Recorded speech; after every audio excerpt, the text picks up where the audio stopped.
A white kid goes into a solar industry and doesn't know anything. A black kid goes into a solar environment and doesn't know anything. What we teach one, we teach the other, and eventually they both know the same. Unless a belief within the root of that tree tells us that one of those children is incapable of getting these concepts. Hey, everybody. Welcome to Solar for All, a podcast focused at the intersection of clean energy, social justice, race, class, and equity. I'm your host, Geoff Greenfield, and the show notes and other resources will be found at www.solarforall.show, and that's solarforall.show. With me is our guest, Samia Bray. Samia is the strategic business consultant with a passion for cross-sector knowledge exchange and facilitating real conversations that engage leaders in innovative thinking. In addition to earning an MBA from Baldwin Wallace, she is a veteran of the U.S. Army National Guard. And for nearly 30 years, she has provided consulting services in the private, manufacturing, and nonprofit sectors as the managing principal of Cray Consulting Group, Incorporated. Her work is focused at the intersection of equity, democracy, and the environment, and that allows her to serve on numerous boards and committees and task forces. We're going to talk about some of them today. They include the Black Environmental Leaders Association, Sierra Club Ohio, and the Ohio Climate Justice Fund. So without further ado, welcome, Ms. Bray, to Solar for All.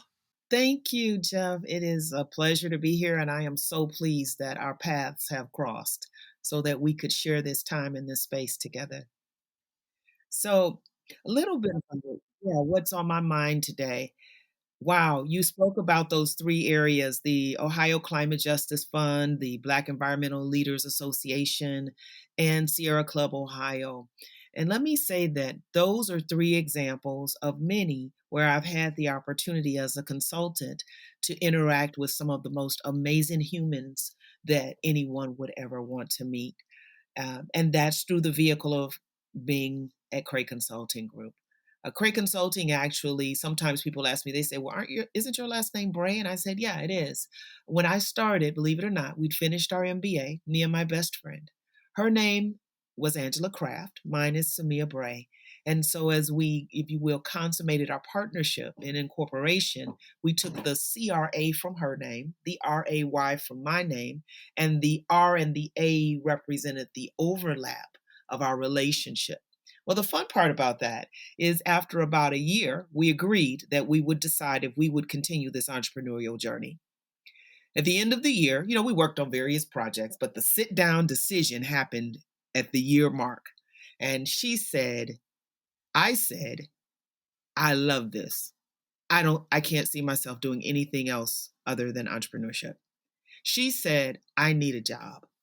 And so she moved into corporate America. And I continue with Cray Consulting. And let me tell you, it has been the most amazing journey. I wouldn't have had it any other way. I will say, like any journey, it's not easy. But if it's the right journey for you, it definitely is worth every bit of it. Every bit of it. Yeah. Well, you've probably seen a lot of things, some I guess, happy, wonderful successes and some frustrating challenges over the various engagements that you've had.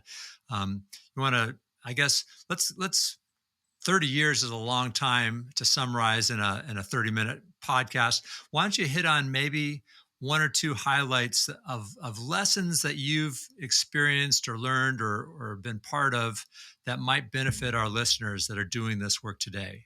Sure. So I'll say that my perspective is the first part of my perspective I'll speak to is as an organizational systems consultant. And so what does that mean? Organizational systems. My master's degree is in organizational systems. And basically that is all of the things that work behind the scenes to make our world work well. So I guess I'll start by saying the purpose of a system is to design it in such a way that you could predict with good certainty what the results would be. So the system in itself is not a bad thing. It is simply what it is. It is a method and a process for getting to a means or an end. Now, Over the 30 years, what I've learned and through my lived experience as an African American female and a second generation migrant, because my grandparents were part of the Great Migration from the Jim Crow South in the 60s um, to the North. And so, through that lived experience, what I have learned is that we have systems within our country that were built with a mind that was rooted in different belief systems than we lift up today. As a result of that, this is why we continue to see inequalities in energy, in health, in economics, in education, because all of those systems were built at the same time. And they were built with a predictor that those who were white and male would have more priority over everyone that was other. And so now, as we look at where we are today and we start seeing some shifts in how we're starting to lift up that humanity should benefit from all the benefits if they're willing to do the work, now that begins to level the playing field a little bit. And that requires, some people say, well, we need to get rid of the police system and the justice system. Well, we need to get rid of the part of the belief that is no longer serving us well as a society. We don't need to necessarily get rid of systems, because systems are what allow us to remain in harmony with whatever the outcome is. So it's about shifting the outcome, not necessarily, and I pause because I don't want some people to hear me wrong, not necessarily throwing out the system part of the conversation, because systems themselves, the process of designing something so that you can predict the outcome, that part is the system. That's the piece I'm talking about. That part is fine. It's the outcome. What are we designing the system to do? That's the part that needs to change, because some of those beliefs are no longer serving us well. I see your organizational background and organizational theory and systems theory background kind of helping you frame the current problems that we're at. And if I can kind of repeat back to you what I heard, one of the nuggets I heard is a lot of us are kind of inheriting an old system that's no longer serving us. That's no longer serving humanity. Yeah, it never really did serve humanity, because there's a fallacy in those systems that says, if I am the winner, right? If I am the chosen of privilege, then I'm better off. Well, let's touch that just a little bit. If I am the chosen, then inherent the other side of that coin is I'm now afraid that everybody wants what I have. So now I need to protect what I have because everybody else wants to take it from me. That unfortunately is a byproduct, and we're all grown here, so I'll use this analogy. That's a byproduct of like the other woman syndrome, what I call it, right? So, what do I mean by that? If someone is in a committed relationship and someone is the other woman, now they leave the original relationship and they are now with the other woman. The other woman will no longer be able to trust that individual. Why? Because she knows that when he said he went to the store or when he said he did whatever, he was actually with her. So now when he says he's doing those things, her radar has already been preconditioned to he's with someone else. And so that being the case, that mind is what I'm talking about. If we have, if you will, cheated the system so that a certain demographic always wins, right? Now, when you talk about things like equity, which says everybody wins, a similar mindset says, well, if everybody wins, that means somebody must lose, and I'm going to be the loser. Well, what are you losing? I'm not sure what I'm losing, but I'm afraid of it. And I'm going to put other systems in place that will make sure that I do not lose. This is how we start to see across our country legislation that is regressive, that is coming back to Jim Crow type thinking, or some people say Jimmy Crow, right? Jim Crow Esquire was the grandfather, and now Jimmy Crow is coming into his adulthood, and it's showing up in regressive legislation that says okay, I see the path that's going here. I have been of privilege. This thing is getting ready to give some equity. I'm not sure what that means because I've been the winner. No matter how this thing goes, I win. Let me put some things in place to make sure I continue to win. Because if it's equitable, the infamous they, might just decide that I don't get to win anymore, even in this equity state. So let me put some things in place to make sure I win. Because remember, the purpose of a system is to design it in such a way that no matter what happens, you can determine the outcome, an amount of certainty. What I hear you saying is that the zero-sum game mentality of losers and winners is stoking a fear in the folks that are trying to hold on to the past, and they're trying to change voter registration laws so that they can stay in power for a little bit longer. But the other piece that I hear you saying is that true progress, true happiness, true human progression lies in a future state, or maybe it's a current state for some of us. We're moving in that direction where we're not afraid. It's not a zero-sum game. It's almost like an infinite worldview where we can have a win-win-win, where we grow together, where the strengths and talents and ideas and contributions of women and people of different backgrounds are all part of the story rather than a rigid, limited framework trying to perpetuate the past. Yeah, and so that is absolutely, you got it. That's the point. And so how does that connect? Well, we think about the rolling back of the RPS, right? That also was of the same mind, a mind of fear, because in 2013, globally, clean energy permits outpaced for the first time fossil fuel permits globally.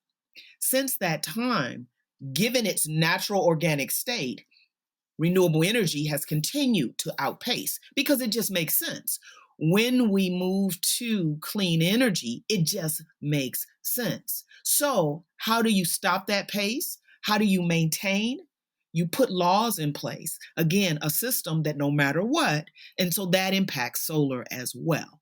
It impacts solar as well. What are some of the ways that we are effectively changing the system? What are some of the bright lights that you wanted to point to that our listeners might be interested in learning more about? Yeah, so some of the bright lights that I'd love to share with your listeners is the Ohio Climate Justice Fund. Okay, so this is a very progressive and innovative approach of having everyday folks participate in the philanthropic process and actually, advocates granting dollars, making the grant making decision for communities to move forward clean energy and actually listening. So many times when people are working in the advocacy world, it's like we want we want to bring this thing to community, community. And I'm going to help you with this. Well, let's unpack that just for half a second. So let's look at that. Native American, indigenous folks. The Pilgrims would have died had it not been for the indigenous people who took them in and helped them survive. Let's just unpack that, right? Yet 500 years ago, through legislation, their land systemically was taken through these agreements, but they were nowhere near fair, the agreements, right? And repackaged, history rewritten to say, oh, they didn't know anything, so we needed to come and save them. Where the reality is, they would have died had it not been for the indigenous people, because the indigenous people were in sync with the environment and they knew how to live in this land, and so they helped them through. Now, let's go a little bit 100 years later. Enslavement of Africans. The 1619 Project demonstrates very strongly how every system that we have within this United States was impacted by the hands of enslaved Africans because it was free labor. So we just talk straight business right now.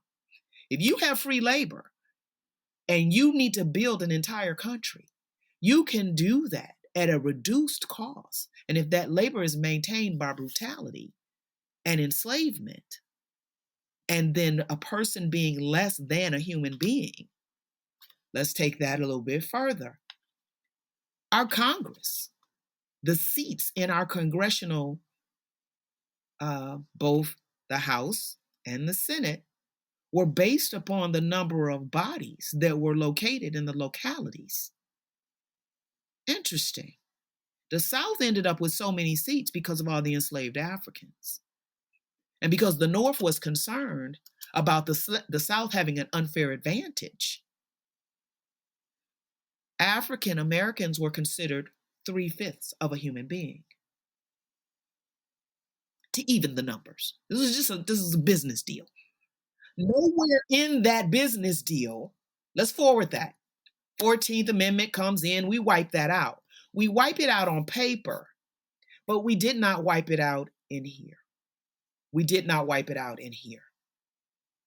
And so we continue to build systems that continue to support those thinkings, even though they weren't officially laws anymore. So that's where we have redlining coming in. That's where we have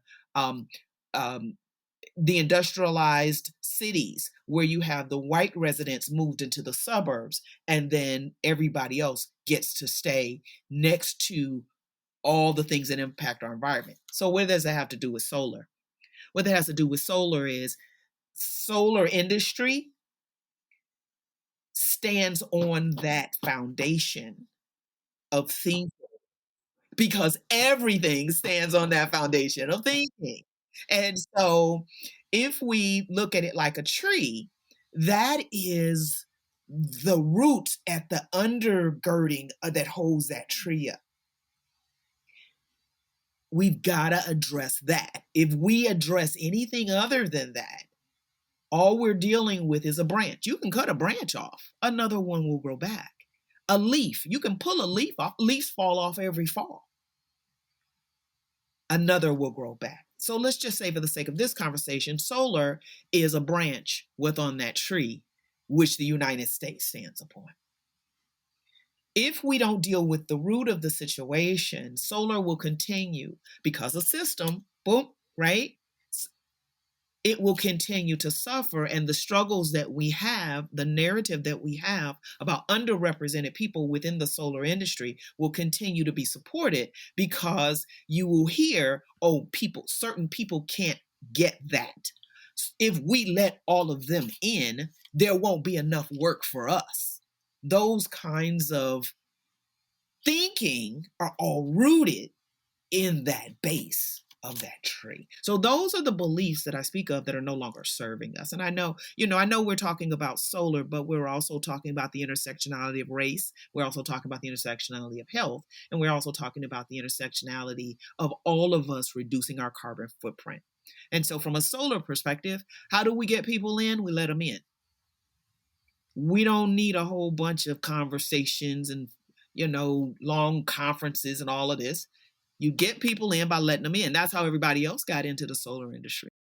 Well, let's talk a little bit more about that. It sounds pretty easy. You let them in, and right now it's a pretty hot marketplace, and everyone's looking for quality employees. And I think after George Floyd and the BLM protests have gotten this on more minds. Not to say it wasn't on a lot of minds, but thank goodness a lot more people are waking up. People talk about it as a great waking up, and I think that's a good way to look at it. But I've been told that just posting a job and recruiting an African American or a Latino or a non-binary person is not enough. That once they're part of your team, it's a lot harder than just giving somebody a job and giving them a chance. I think that there's activities that people have to do to be more aware of, just like you were talking about, the foundations, the systems that we have. A lot of us are blind to it. We're slowly waking up to it. I'm slowly waking up to it. But a lot of us don't see code switching as someone goes into from one culture into another culture, and they have to be a pretend person while they're at the 9 to 5. That's pretty dysfunctional. That's pretty limited. So the system that causes a person to have to do that is the dysfunction. Let me just make a little adjustment to that. The system that causes a person to not be comfortable of being who they are when they step into this environment because they will be rejected, therein lies the dysfunction. And so when folks say, well, I don't know what I can do to help people of color, deal with the systems that make it impossible to survive. What am I talking about? Over this 30 years, I've had the opportunity to work with contractors and organizations that deal with unions. So I'll give you some examples. The higher ups may say, yes, let's do this equity thing. But the day-to-day worker says, I'm still rooted in those beliefs that are not serving humanity. And so I'm going to make that person's life a living hell while they're at work. I'm going to do microaggression stuff. I'm going to behave in a way. I'm going to say things that insult them. I'm going to make inappropriate comments about them and their family members. And so people decide it's not worth the indignity for me to stay here. Those are the things when people say, what can I do? Deal with the mindset and the mentality of your industry and the culture and shift it toward respect. We respect those that we respect. We love those that we love. People say, I don't understand. What I say to them is this. You love somebody. There is somebody in your life you will walk through flames to make sure they're okay. So you understand love. Not you specifically, your listeners. We understand love. We understand humanity because all of us have something that we are beholden to. Why does it change when that person's skin color happens to be different? Or that person's lived experience happens to be different? Because we have been socialized to believe that which one of these is not like the other. And if they are not like the other, we must protect ourselves. See, that goes back to that fear. I must protect myself from that. So that is the part. If we get past that, and how do we get past that? Through relationship. You and I have become friends through relationship. And so you trust me enough to come to your very sacred space and share some thoughts. Because we have relationship. When we have relationship, we can step into humanity. And when we step into humanity, it doesn't get hard anymore. Where it's hard is all the layers of the socialization that all of us have received because of the systems that we were born into and inherited that taught us there's a place that I'm supposed to have, and there's a place that you're supposed to have. And that place is not supposed to intertwine. Because when it intertwines, guess what happens? We find out we're both human beings with a whole lot more in common than we don't have in common. The only thing that we don't have in common because of our joint humanity is the hue of our skin. We both have children and families that we love. We both enjoy our work. We both do good when we know what to do. And so when that happens, there's no boundaries. A white kid goes into a solar industry and doesn't know anything. A black kid goes into a solar environment and doesn't know anything. What we teach one, we teach the other, and eventually they both know the same. Unless a belief within the root of that tree tells us that one of those children is incapable of getting these concepts. Now it's hard for me to teach that person because in my mind, I already know this is too complicated for them because I've been socialized to believe that person doesn't have the mental capacity to learn this. And so now I've got to try to figure out how do I teach this to somebody who doesn't have the mentality to understand this. And so now I'm doing all kinds of crazy stuff and the person is looking at me like, what the heck is wrong with them? Why are they doing all that? And what they're not doing is teaching them how they would have taught the other person. That's what makes it hard. That's what makes it hard. Because it's like, I got to take that layer off, then I have to take that layer off, then I have to take that layer off. And this is why people say, well, I'm privileged. And I say, are you really? Because you've been socialized to believe a whole lot of things that frankly aren't true. And now you've got to unpack all of that And that's a whole lot of work, unpacking all of those beliefs that you've been taught of why you are superior.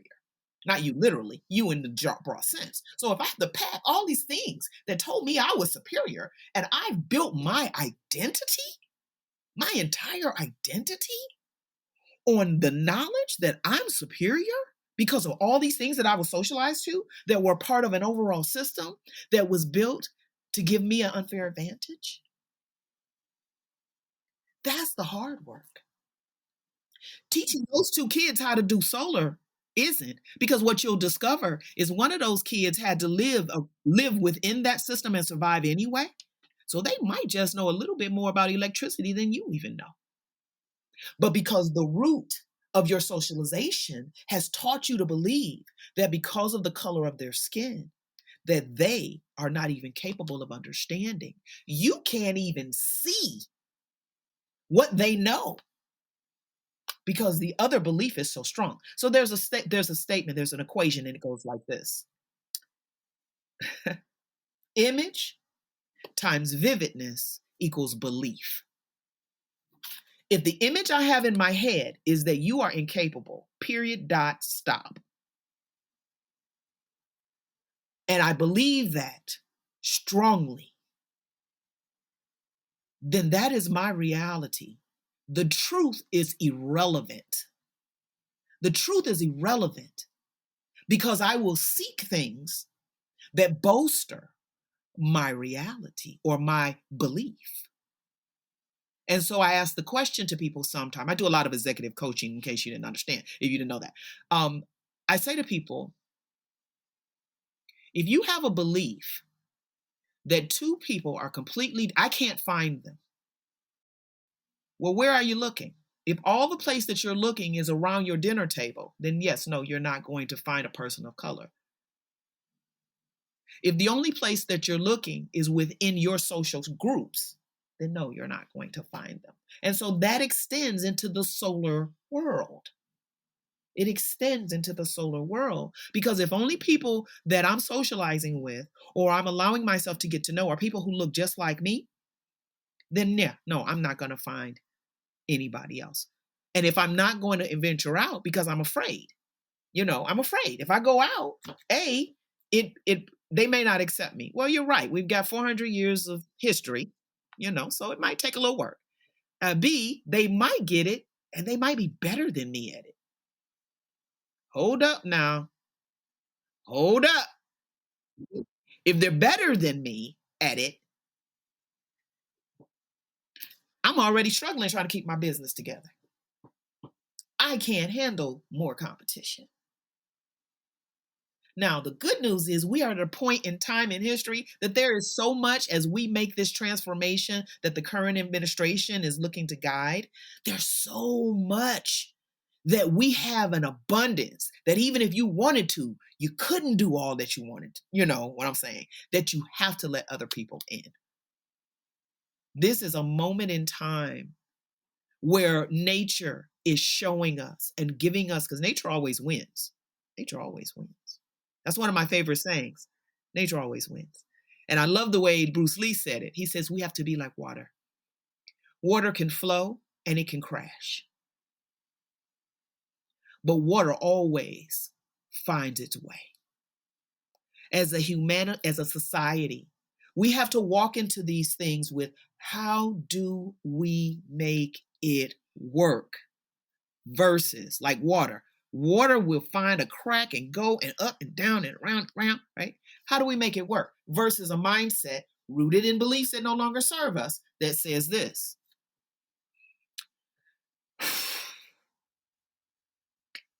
I might lose. I don't even know what I'm going to lose, but I might. I'm afraid. And anything born in fear is deformed. Yeah, you've been saying the word conditioned a lot, and it's made me think how strong our conditioning is, and many of us aren't even aware of it. We just think these are the way things are.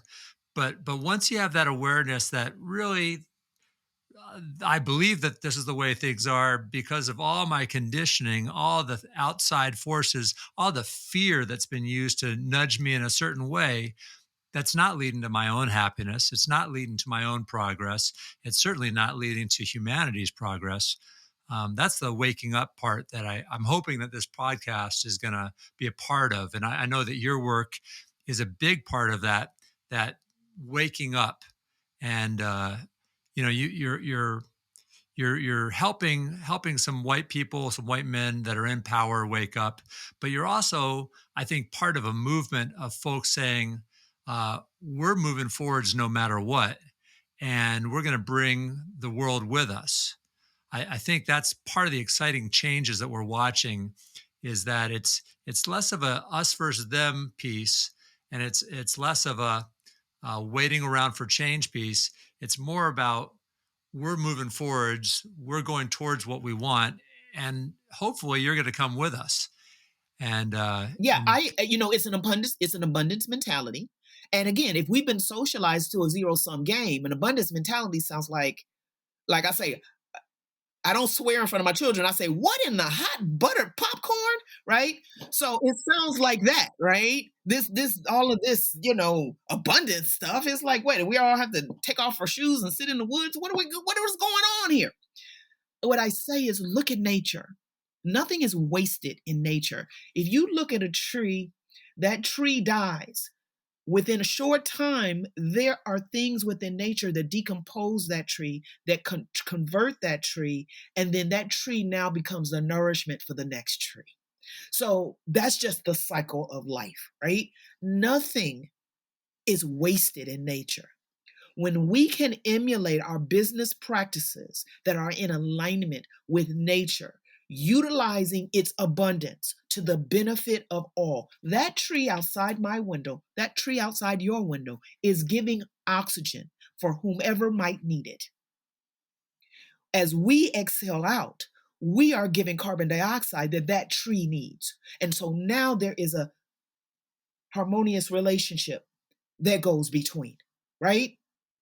When we align with natural principles, our businesses win, they strive, they grow, they survive. When we put artificial socialization in there, we block it. And it continues to move. So when you said I'm a part of a movement, it is being in alignment with nature. It is not a movement that I or anyone like me is. It is moving. So just like after 2013, when the Bloomberg report showed, renewable energy is happening. The question is, will you be, like I said, some people make things happen, some people watch things happen, and some people wonder, what happened? Will you be the one that wonders what happened because you were so in your socialization that you were like, no, I can control this and nobody's gonna no, I know the right people, the right places, and the right things. And then you have a stroke. And every asset that you had goes into the hands of someone else that flows, because life will flow like water. The question is, are you going to align to it or not? And guess what? It doesn't need our permission. it's going to happen no matter what. It's going to happen no matter what. That's the empowering part. Millions of dollars are spent on youth cream, and it's still happening. Samia, you are inspiring, and this conversation is giving me so much hope for a bright future. It's going to happen no matter what. The genie's out of the bottle. The clean energy revolution is happening, and I don't know if it's happening side by side with the social evolution and social revolution, or maybe it's part of it. Maybe decentralized, democratized, clean energy. Sunshine hits every household. Mm-hmm. It's much different from that monopoly, centralized power plant, and we sell the power, the finite resource. It's controlled by the few and sold to the many.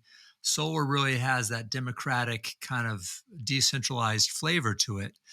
Do you think maybe that the energy revolution is also part of the social revolution we're feeling? I think so. I think what we need to be careful of, though, if we forget our history, then we repeat it. I think we need to be careful that and mindful of, um, again, letting that same root of belief not eke itself into the clean energy space, right? So, an Hmm. example, right now in Ohio, the legislation as it stands, I have a roof that can take, I had a quote, I can take lots of solar. I could produce enough to take care of my home and several of my neighbors if they chose renewable energy. However, the legislation currently limits me to only enough panels, at least this is what I was told. So if this has changed, tell me, only enough for what I can consume. That's true. That's the old guard holding on to the That is past. that is those beliefs that are not serving, right, us as humanity. It serves a few, but not us as humanity. So even though solar in and of itself is very democratizing, and within the industry, you have the groups that kind of build, you right? Okay, you're like me, come on. You're like me, come on. You're like me. Wait, which of these is not like the other? We learned that from Sesame Street. You, I don't know. You're not, you're different. I don't know. So they don't enter. So that's why this Right. program excites me because it does both things. It empowers those who may have been socialized to a belief system that is old and unbeknownst to them are perpetuating the very thing that they believe disgusts them. And I'm going to say, from a privileged perspective, that's got to be one of the most horrifying moments is that moment when you believe you're really infecting change and then you discover you've been a perpetuator of the very systems because that's how you were socialized. That has to be a very fearful moment. Mm. That has to be a heartbreaking moment. And so when people say, how can I help Black people? I said, I think you might want to work on helping yourself because um, we've had to survive and thrive within a system that in every corner is built against us. So that's like working out in water with sand. We get to build up some resiliency. Now, some of us get caught in hopelessness, and that is a tragedy as well, right? But some of us build our resilience, and that's where you were picking up on that. Oh, it sounds like this movement is happening no matter what. It's not to the detriment, it's to the benefit because it is in alignment with the natural order of things. We think that just because the technology is changing, that everything's going to change, that's a That's, limiting mindset. that's a leaf And that fell if off it, in the fall. That's a leaf that yeah, fell off in the fall. and so the new democratized, distributed, super clean solar might be as bad as the past if we let the historic systems keep moving forward. So we need not only to change the technology, but also to change the system thinking and the systems that we use to distribute, to do business, to interact with each other, and to move, from a fear-based zero-sum game to an abundance mentality where we can all grow together and it's not going to be taking anything out of my family or my backyard or my pocket. So then the question becomes, how high is up? Hmm. There are people who have millions and millions of dollars and they still want more. How high is up? There are people who will pay $20,000 to put a collar on their dog because they have so much. Because it's all diamonds, Swarovski diamonds, um, and will be appalled at the notion of somebody getting $300 a week during a pandemic to maintain their family. That is a legacy socialized belief that says because I am, I should have these things. And because they are less than my dog. And I know that parked in somebody's driveway. If we really want to infect change or affect change, It is these kinds of moments. We can change the legislation all we want to.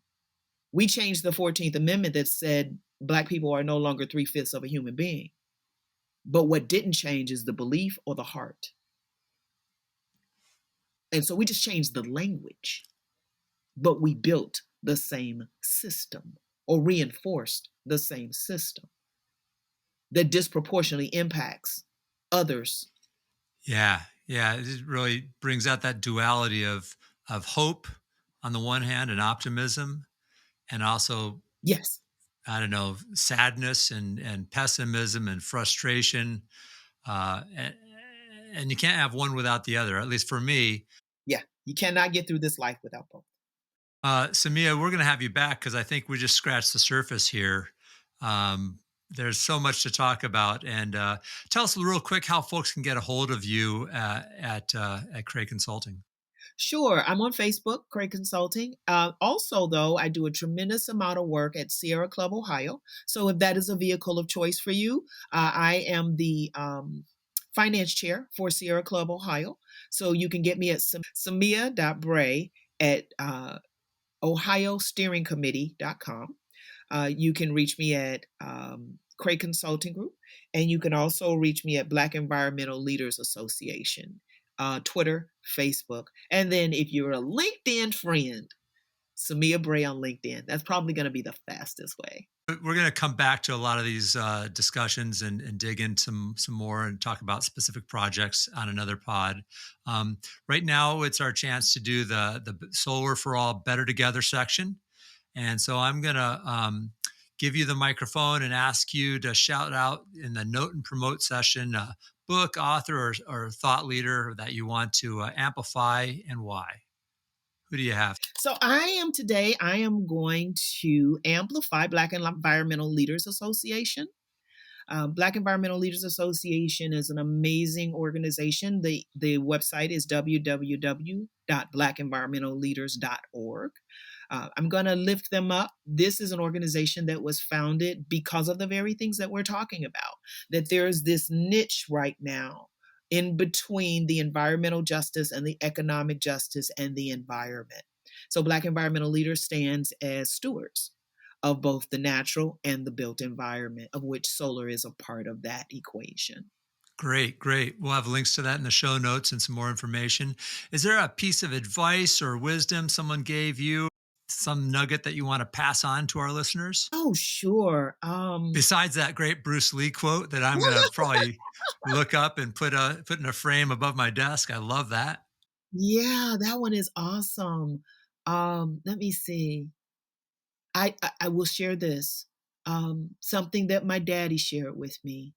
He said, "No one knows the load that another bears." So keep in mind that every person that you meet carries something. It may be an easy lift for you, that which they carry. However, for them, it is not. Yeah. Well, you've talked a lot about the humanity and recognizing the humanity in our fellow travelers is a big part of what you bring to the conversation. So seems like your daddy was part of that, planted that seed a long time ago for you. Yeah. Because that allows me to step in rooms and not take it personal. When you are in this frame that I am in, a Black female, where you have things like misogynoir, which is misogyny connected to the color of my skin as a woman, that's a double whammy. So when I am in this skin, there are some people that when I walk in the room decide that they will not engage with me. Now, there may be a wealth of what I have to bring, but they can't receive it because of the shell that I am in. And so, it's things like that that allow me to go into those rooms and see their humanity. And when I see their humanity, there's an attraction, and then there's a conversation.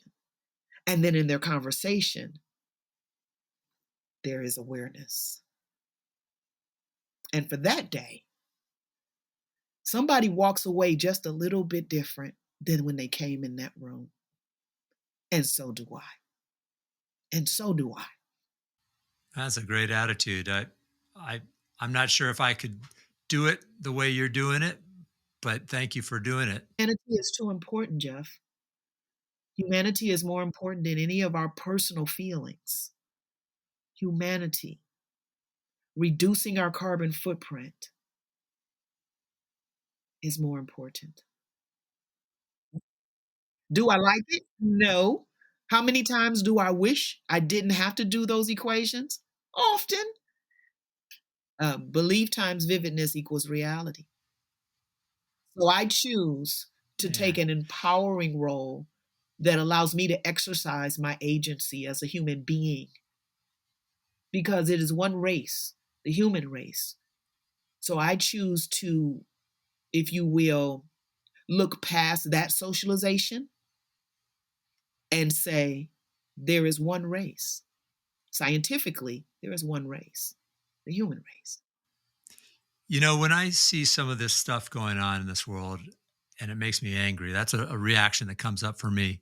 One of the best things I do is I can see the fear in the other. I can see, that guy is saying that stuff probably because of fear, probably because of sadness and fear. And that's a little tool that helps me see the humanity in the other. The other tool that helps me stay positive is music. And we are building a diverse playlist, about as diverse as our guest list, from rock and roll to hip hop to classical to jazz to everything in between. So I'm going to throw it out to you, the Better Together 1+1 playlist. This is available on Spotify, Pandora, Apple Music. Look it up. So add something to our playlist, Samia. 2 songs or artists, one of them an all-time favorite, a standard, a go-to, and maybe something that's more recent for you, a new favorite that you're listening in your rotations. Yeah, okay. So I'm going to give you 2. One is Stevie Wonder's Sir Duke. That is a all-time favorite. I used to roller skate as a younger person, and that one I had a little routine to that one. Okay, and then a recent find, Geoff. Oh my gosh. When I heard this song the first time, it literally gave me chills. Billie Eilish, My Future. And My Future, there's a line in it that says, I'm in love with my future. Thank you so much, Samia, for being a guest and for all the work that you're doing and the love that you're bringing to humanity. It's much more than clean energy and solar. This is human work that you're doing that just happens to overlap with clean energy and solar. Yeah. When we take care of the human work, the clean energy and solar becomes easy. Thanks to our sponsor, Third Sun Solar. And thanks to our listeners. If you are into this stuff, please spread the word. Subscribe to the pod and also share us on your socials and follow us. This is how we turn this into a movement. And you can find show notes about Samia and the organization she's involved with at solarforall.show. And if we're going to do this, we're going to need lots of help. We can't do it with a fear-based mentality. We can't do it with those roots of those old systems that no longer serve us. We're building new systems together. And I'm glad that you're a friend and a colleague in that journey, Samia. Thank you so much. Thank you, Geoff. And as we leave this moment together, I ask you to move with peace and ease, and I'll do the same.